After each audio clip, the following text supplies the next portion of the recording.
It's Angela Critters. Today we're making dog biscuits. These are some of my favorite ones to make, and my dogs literally drool over them. So we're starting out with 2/3 of a cup of unsweetened applesauce, and then we've got 1/2 of a cup of peanut butter, and we're going to mix the two together.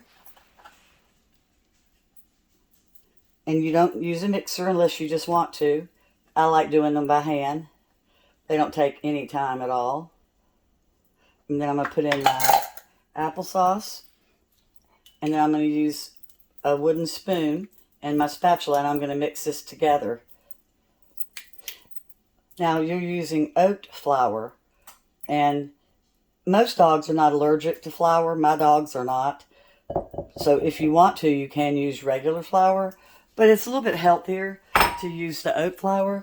So I made my own oat flour. I put 2 cups into my little spinner. You can put it in your blender. You can also buy oat flour.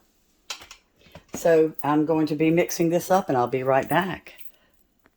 This whipped up in no time. It just takes a second. There's nothing easier to mix up than applesauce and peanut butter. Now I'm going to put in 1/2 of a cup of the oat flour at a time. Work that in. Then I'll add another 1/2 of a cup. Homemade dog biscuits are just so easy to make, and they've gotten so expensive at the store. And if you ever read the ingredients, they're full of things our dogs don't really need. So these just whip right up. It's going to make a sticky ball. I'm going to flour my hands and roll the ball out. And then I'm going to cut my cookies at about a 1/2 inch thick. And these cook for about 30 minutes on 325. And if you want yours crunchier, you're going to give them about 10 minutes longer. So it's kind of a soft biscuit. All right, so I'm going to roll a quick little sticky ball. And these don't have to sit and chill, but if you want to chill them, they're easier to work with, just like when you're making cookies for people. But I've got enough flour. My dogs are not allergic to flour, so I'm using real flour to roll these out.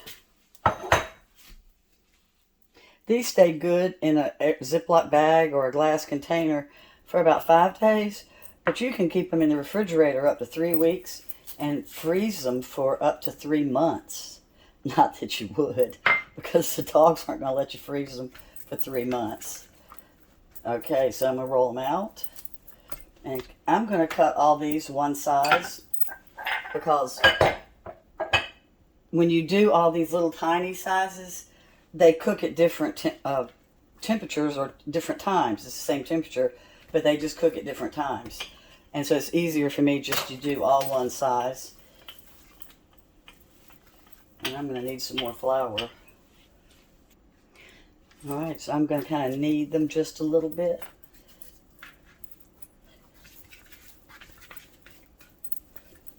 I love how these smell. And if they had sugar in them, I would eat them.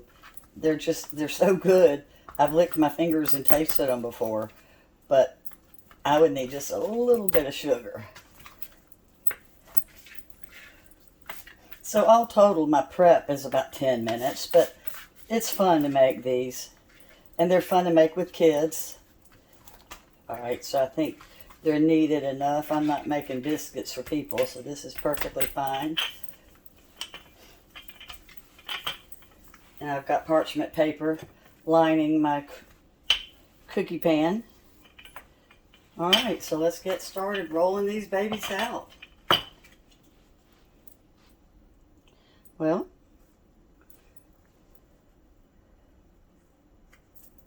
wish you could see how good they smell. If you don't have a cookie cutter, you can use a tiny juice glass, anything round, a can, like a can of soup, an empty can, to make round ones. You don't have to have equipment to make these. You saw I didn't even have use my stand mixer. And you can always roll out with a glass if you don't own a rolling pin. Not everybody has one, so you just grab a long glass and you just roll with it. I'm going to take my excess and roll it again.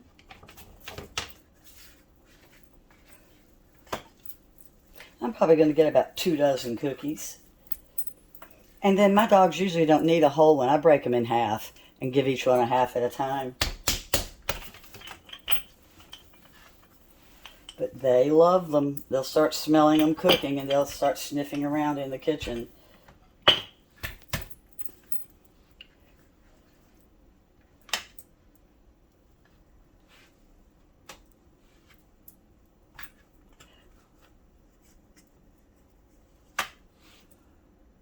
Well, here they are. Aren't they pretty? And I got 28.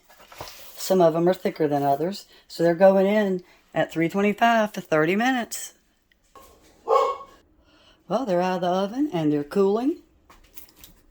And I'm going to put them in some glass containers, airtight. And the house smells great. I've got dogs standing around in the kitchen, but they're going to have to wait for them to cool. As always, I'm going to put the directions in the description with the ingredients and the amounts. Thanks so much for watching. Bye-bye. And like I said, they stay good in the refrigerator for 3 weeks and good on the counter for 5 days.